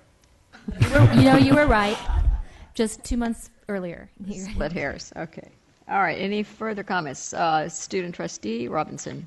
Yes, thank you. I have a question for the IVC student president. Since this is a tentative budget, do you anticipate an increase in the scholarship allocation portion to help deserving students? Can you answer that? Well, we have our scholarship does fund it, but if necessary, we'll go to immediate request and we'll go back at it. But we have a ASIVC OSHER endowment scholarship program, which has $20,000, so we could, if needed, we'll fund more to scholarships. And Thank with you. the OSHER, that's a matching, so it'll be 40. Correct? It's not a matching. No, it's not matching OSHER? Oh, it's over. Oh, I didn't know that. Okay, sorry. Okay. All right, Trustee Lang. Yes, since we don't have the comparative information now, but we'll have it for the final budget, can you at least maybe give us an idea of what you have emphasized to a greater degree in this budget in the spending categories versus what you did before?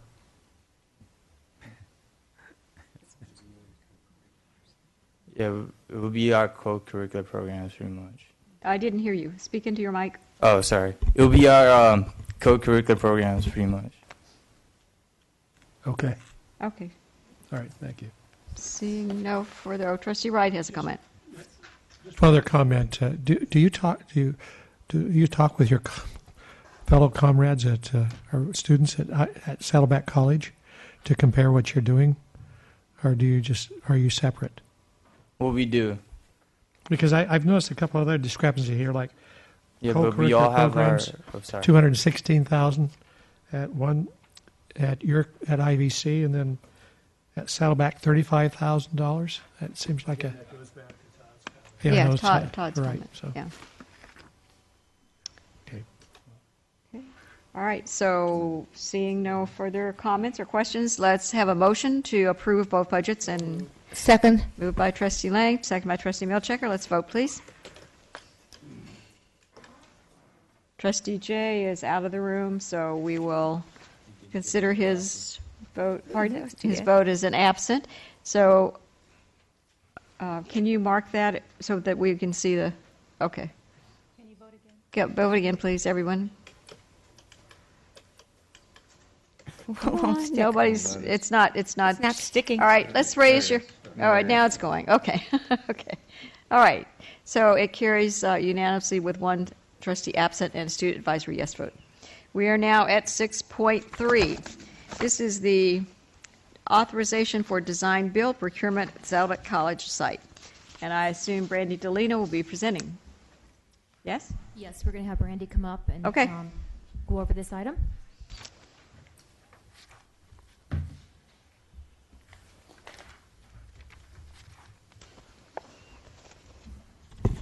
Good evening again.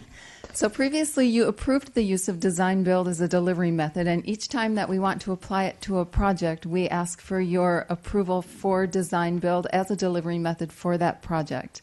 And now we're coming to you this evening for a site improvements project here at Saddleback College. When we ask you for design build improvement approval, it needs to be greater than $2.5 million. This project currently holds $3.4 million in its budget, and with the BARC recommendation, upon approval, there'll be additional funding for that. Site improvement will include drainage projects.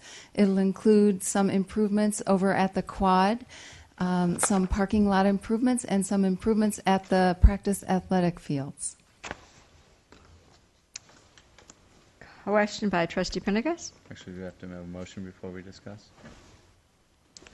Is there a motion to approve? I'll make a motion to approve it All right. in order to discuss it. And I'll Trustee second Wright that. seconded. Trustee Wright seconded it. Trustee Pendergast Okay. made the motion. And as the maker of the motion, I'd like to speak to it. Go ahead. I got this Robert's Rules book. I actually read it every now and then. Anyway, just a real quick question. You kind of touched on a 2.5 million threshold for using design. Do we know when we use design build versus lease back? Do we have a criteria for that as well? I'm just kind of curious as to which one we use when. We have a preference for design build. We will use lease back if the project has already been designed and there isn't a need for, well, there's always a benefit in having the contractor and the architect work together, but if it's already designed, then we would like to have the contractor come on early enough to influence the final decisions in the design process. That's what we use lease back. One of the reasons we use lease back. Design build allows for our contractor and our architect to start from the very beginning of the project and work through. We do have a criteria architect that will be coming to you with a recommendation for in the very near future, who will provide a scope description. So you heard me talking about the different elements of this project, how much those elements will cost, and how they marry into a total scope. We'll have the help of a criteria architect to help us define that and the project budget. Okay, so what you're saying is that since this was approved in 2008, no one designed it up to this point, that it's been sitting out there floating, and now we're doing design build because no one designed a road at this point? No, didn't say that. So the original project was identified as a perimeter road project with a desire to move the perimeter road from the location that it is in right now on the campus, specifically from the greenhouse to the athletic fields, and take that and move it on the other side of the parking lot. For a number of years, we were involved in performing what was called a Phase 1 study. That Phase 1 study involved an assessment of environmental conditions and costs. And as we proceeded through that study, we observed that moving the perimeter road to the outside of the campus would incur a great deal of costs due to the environmental sensitivity of the perimeter of the campus and the gnat catcher, I think. Is that it, John? There's an existing gnat catcher over there that would result in some major mitigation. So we've decided that it is currently a better use of the funding for the district to address the secondary effects of that project, which are those portions that I described before. Any further? Trustee Lang. Given some of the unfortunate publicity recently surrounding lease-back, and I presume the same could be true for design-build type projects, talk to us a little bit again about how these projects are still competitively bid to give us a little more comfort in that area. Great, I'd be happy to do that. Districts have an option once they enter into they're called alternative delivery methods, these lease-back projects and the design-build projects. And so some of the controversy that you're hearing around these delivery methods are other districts' choices to pursue a less stringent approach in their bidding process. Here at this district, we understand the conservative nature of our board, as well as our approach to approaching the construction projects. We're very conservative. So our approach, it mirrors the competitive bid process or the low bid process by continuing to go out for advertisement and continuing to make the opportunities available to the public. So we are less, I would say, predisposed toward questions about our approach, because we do still stay so much in alignment with the delivery method low bid with competitive bidding. Trustee Jamal. So just to follow up to Trustee Lang's question, is there a dollar amount below which we would not seek a competitive bid or go through an RFP process? $15,000 for... 15? Yeah, it's really amazing. The scheduled maintenance or other aspects of public contract code constantly increase year to year. We went from like a $25,000 over the year with escalation. It's now at $81,400 for things like equipment and scheduled maintenance projects. But with construction, new construction, it's been $15,000 for years, and I don't expect that to change. So and I'm probably, sorry, I'm new to this discussion here, but any project above $15,000, we would competitively bid through an RFP process? Is that what you're saying? Somewhat like an RFP is a request for proposals, and a proposal is a little bit different than bid, but a process that involves advertising and notifying the public that we have money available for expenditure and to increase the interest. We also list it on our own website. We have a bid page on our website, and contractors often, contractors express an interest in our project, so we make sure they know about that bid site and keep them watching it. If a consultant has indicated an interest in our projects, we'll often notify them that those projects are coming up, so pay attention. We're doing a lot to keep the wide open berth of people interested. I'm not sure I answered your question. You look a little like maybe you'd like to pursue this further. I guess we're just splitting hairs a little bit about whether it's an RFP process or competitively bid process, but I just, to be clear, what you're saying is that those projects above $15,000 will be competitively bid. That's what you said, yes. But I'm just... 3 times. Okay. Trustee Milchiker. I just have 2 quick questions. You always do a very excellent presentation.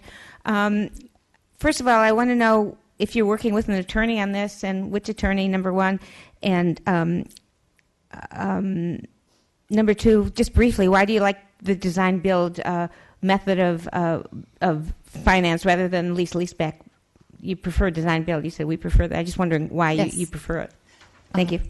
So the first answer to your question is Stutz Artiano. They are the design-build firm, the legal firm that addressed design-build for San Diego Community College District. They had, the number isn't exact. I think it's a $2.5 billion bond. And they are forerunners for design-build. And we believed that legal firm would provide us with the greatest experience relative to our approach. So that's our legal firm, Stutz Artiano.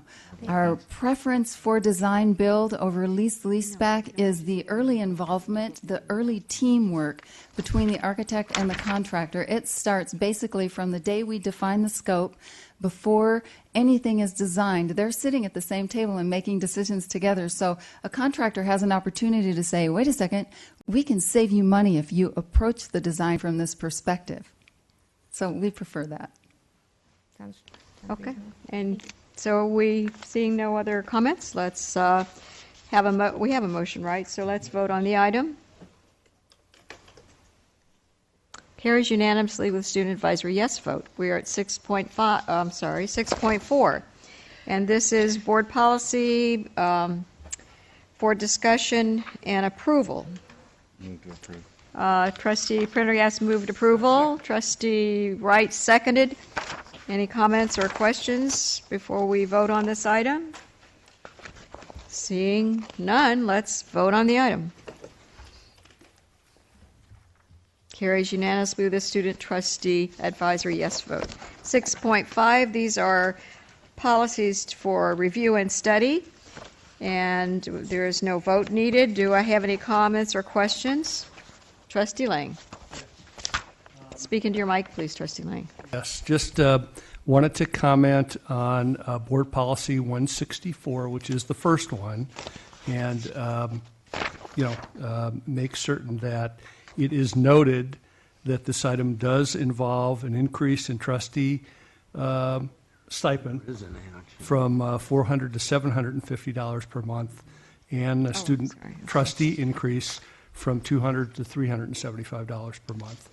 I just want to make certain that I think there's good justification for that. And I understand that it has been through the full shared governance process as well.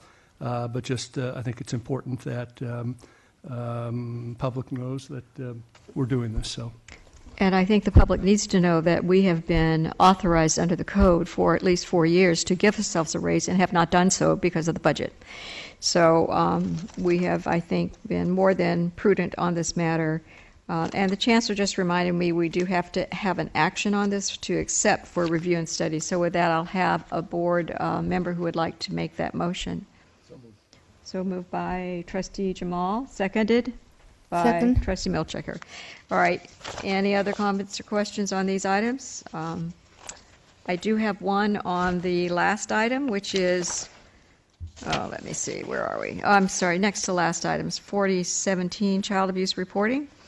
And all of the various code sections are recognized. However, I think that we need to incorporate in that also there are code sections that reference elder abuse reporting, and we do have a large elder program with our Emeritus, and I believe we need to, maybe you want to have it as a second policy, but we really need to incorporate that and be compliant with all of those laws. So if you want to combine it, I wouldn't have a problem with that. We were thinking that possibly a new policy just for that one. It New makes a lot policy. of sense. Okay, so you'll bring that Yeah. back at Yeah. another time then. Good suggestion. All right, so could we have a vote, seeing no one else wishing to speak? Carries unanimously with a student advisory yes vote. And we are now at 6.6.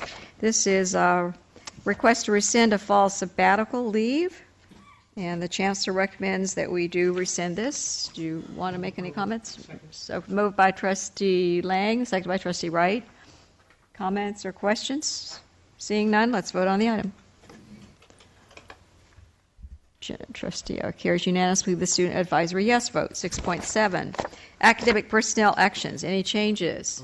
No changes. May I have a motion, please? Motion by Trustee Jamal, second by Trustee Jay. Let's vote on the item. Trustee Jamal, you need a vote. Carries unanimously with the student advisory yes vote. 6.8, classified personnel action items. No changes. Do I have a motion for this, please? Trustee Jay? Who second? Seconded by Trustee Jamal. No comments. Let's vote on the item. Carries unanimously with the student advisory yes vote. We are now at 6.9. This is adoption of a resolution concerning a classified employee layoff. And I think our Vice Chancellor of Human Resources will present this. This is a position called the CAT grant, which is located at ATAP. Could you speak into the mic? We can't hear you. This is a part of what they call the CAT grant, which is part of the ATEP/IVC program, and the revenue is not there to continue the position from the grant. So based upon the recommendation from Irvine Valley College, we're recommending to the board that this position be laid off. Okay. Do I hear a motion? Trustee Pendergast. Wait. Yes, Trustee Jay moved. Who seconded? I'll go ahead and second. But Trustee Pendergast seconded, and he wants to speak. I just clarifying, is this the position that the gentleman was speaking earlier in the public comments? I believe so. So the clarification is that it was categorically funded. Those funds no longer exist. We don't have any other way to pay for this position, so that's the layoff, right? I'd have to let President Rockmore address the funding part of it, but it is categorically funded, and there has been not enough revenue to support the position. But President Rockmore, do you have any comments? No, the discussion is very accurate. We lost the CACT. It's called the Center of Applied and Competitive Technologies grant a few years back, and this employee was carried on an additional grant, the Economic and Workforce Development, and it too is coming to an end without any replacement funds. So it's categorical, and the funds are drying up. It is a resolution. We do not have to have a roll call vote according to our lawyer, so we will just vote on the item. Any other comments? Let's vote on the item. Carries unanimously with a student advisory yes vote. And we are now at 7.1, and these are information items. This is on outside speakers. Questions or comments? Seeing none. 7.2. This is the basic aid report. We've already heard that, I think, with our prior comments. 7.3, facilities plan status report. Comments or questions? Seeing none. 7.4, monthly financial status report. We just had our budget report, so we should be good on that. Seeing no comments. 7.5, retiree trust fund. No comments on that. Okay. And we are now at item 8.0, which is report from our shared governance. We will start with our Saddleback College Academic Senate. Please introduce yourself. Yes, good evening. My name is Bruce Gilman. I'm Senate President-elect at Saddleback. I'm filling in for Dan Walsh this evening, who is our new second-term president. He's with his family in Scotland, and he sends you his best. We just concluded our elections in May, and we have a new slate of Senate executive officers. I'd like to name them, if I may. Blake Stevens is our new secretary. Kim D'Arcy and Kimberly Stankovich will serve as our vice presidents. Dan Walsh is back for his second term as president, and we will rely on Bob Cosgrove for his expertise as past president of the Senate. Just echoing Bob's comments earlier this evening during the public portion of the program, I'd like to thank the President on behalf of the Senate for the Consultation Council retreat which he orchestrated. There are certain words that come to mind as we thought back on that day. It was a collegial, informative experience, and I think it's fair to say by the end of the day there was a palpable sense of camaraderie in the room for all the government groups that were involved. And most importantly, to we teachers, we got to see our students in action. There were several members who represented the ASG there who were literate, comprehensive, and just downright impressive in the way that they contributed to the day. We were especially pleased to see them participate. At our first Senate meeting on June 5th, the Senate approved 2 new transfer degrees, one an AAT in Studio Arts, another an AST in Business Administration, and the Senate also approved 3 recent program reviews, Chemistry, Psychology, and Library Instruction. We're also very pleased to announce that we've been told that our next curriculum coordinator at Saddleback will be Professor Kara Street from biology. Those of you who know Professor Street know that she's a particularly committed and energetic faculty member. She will train this coming year with Chris Leppian Christensen and then assume his post in the future, and we look for great things from her to help with the issues of curriculum. At the meeting, we also had a terrific presentation from our librarian, Anna Maria Kobos, whom most of you know. She's just finished a sabbatical, and on that sabbatical, she researched and designed a website, which is in its infant stages. It's under construction, I guess, as website experts like to say. And what it's devoted to is a history of Saddleback College. If you go to the Saddleback website and simply add a /, type in college-history, you will see Professor Kobos' website, which is under construction. She's currently dealing with oral and written histories of the years 1967 and 68, if I have my data correctly. And there's also a link there to what I'm told is a terrific book. It might make good summer reading, Making History, the First Years of Saddleback College. That was a terrific highlight to our meeting. Thank you very much. And Paula Jacobs, our Faculty Association. Thank you. Just a couple of quick comments. I was delighted to find out that the COLA has survived the budgetary process, and even happier to learn that there are plans in place so that once the governor has signed the budget, our faculty will receive the COLA in their first paychecks for the new academic year. Our negotiating team is in place as that process will begin in this next academic year. Lewis Long from Irvine Valley will again serve as our chief negotiator. The team will consist of Bill Billingsley, Jenny Langrell, Mark Blethen, and Samantha Venable from Saddleback. Parisa Soltani from Irvine Valley, and representing part-time faculty we will have Susan Bliss, who currently teaches at Saddleback but who has taught at both of our colleges. That's it. And we do not have anyone from IVC, Academic Senate, right? Correct. Okay, so we'll go to Randy Peoples, our thank you. I have Associate Vice Chancellor, Economic Development. Thank you. I have no further report beyond my written report. Thank you. All right, and so we are now at Vice Chancellor, Human Resources. Human Resources. Oh, I'm sorry. I missed you. How could I do that, Mr. Brugi? Vice Chancellor, Technology and Learning. I'll mention one thing. By the next time we meet, District IT, working in concert with the college IT organizations, are slated to have upgraded hundreds of the wireless access points located at buildings throughout both campuses, delivering speed increases and preparing them for an upgrade path to the next emerging wireless standard. Great. And now our Vice Chancellor, Human Resources, David Bouquet. In 2009, there was a discussion by a group called ACCA, which is the Association of California Community College Administrators, about the idea of training deans.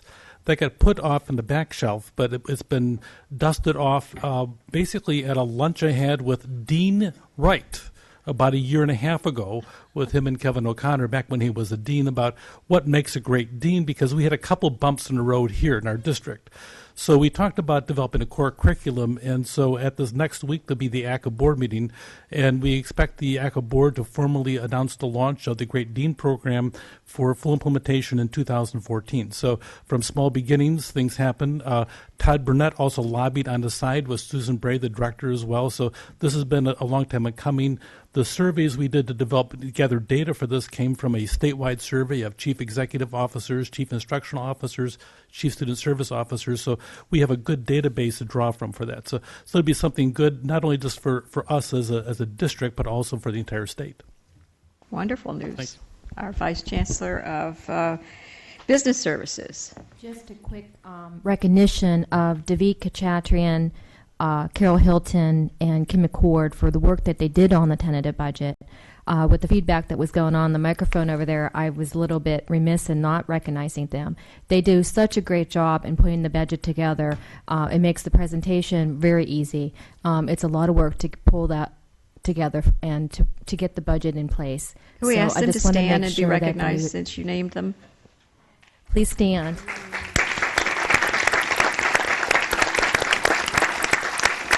We have an awesome fiscal team at both of the colleges and at the district services, so we really wanted to say thank you to them. Thank you. Great.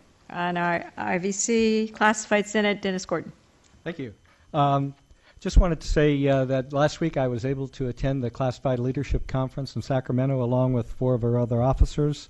We made a number of presentations, one on developing mission and vision statements for the colleges, a second on enhancing institutional effectiveness. So I appreciate the ability to attend that fantastic conference. Secondly, on Friday, we're going to have our end-of-the-year celebration for our Classified Senate. We'll be handing over the reins to the new officers coming in. And last, I just want to say, this being my last meeting after 2 years, how much I really appreciate being able to sit here with the board. It's been a real change, a real refreshing change from how it's been in the past, and it's been enjoyable the last 2 years. Thank you very much. Thank you. All right, thank you. And our California School Employees Association President, Scott Green. Thank you, Madam President. Of course, CSA is looking to see what happens with the budget that was passed by both chambers, as it is going to affect a lot of CSA members, so we're keeping an eye on that. And within that budget, we know that the step and column increases are included in the budget, but just as a reminder that most classified staff after 5 years don't get step and column increases. So it's something that we are concerned about, and we are really watching what's going to happen in the future with the budget. We have a few events going on, and we're looking forward to that. And I want to wish everyone a good summer.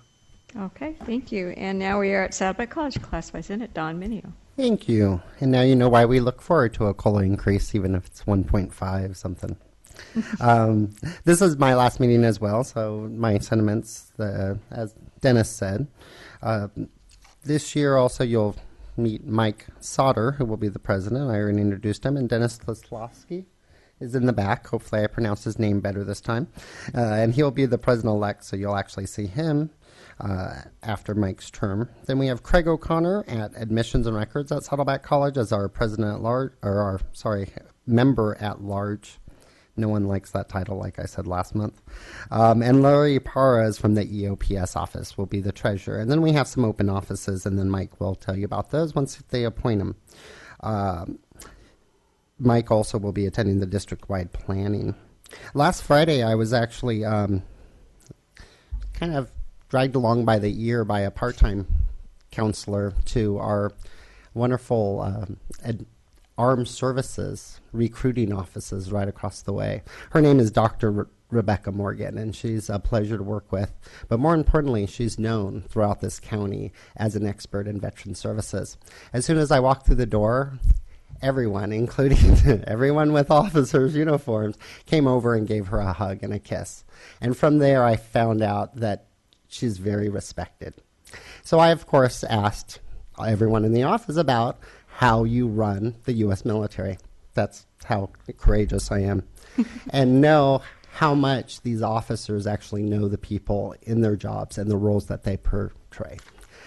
It makes the organization stronger. So as soon as we look at jobs that we're eliminating or jobs that we're increasing, it's important that everyone knows the roles and the roles that we're not doing. With that, I wish you a wonderful 4th of July, and thanks for the last 2 years. Okay, thank you. And we don't have anyone from the Police Officers Association, so we'll go to our Associated Student Government from IVC, it looks like. Okay. I'd like to first thank you for this great opportunity of letting me speak, and I have nothing to report. Well, you gave the budget report earlier. That was pretty good. All right, our Associated Government President from Saddleback. Thank you, Madam President. No report this afternoon. Okay, thank you. And I'm going to turn the conclusion of our meeting over to Trustee Wright. Tonight's board meeting will be adjourned in memory of Dr. Steve Sorter, a mathematics instructor and professor at Saddleback College since 1977, 36 years. He passed away on Saturday night. Steve passed away on Saturday night. He was a superb teacher, a wonderful colleague, and a dear friend to many in the Division of Mathematics, Science, and Engineering at Saddleback College. All right, thank you and good night.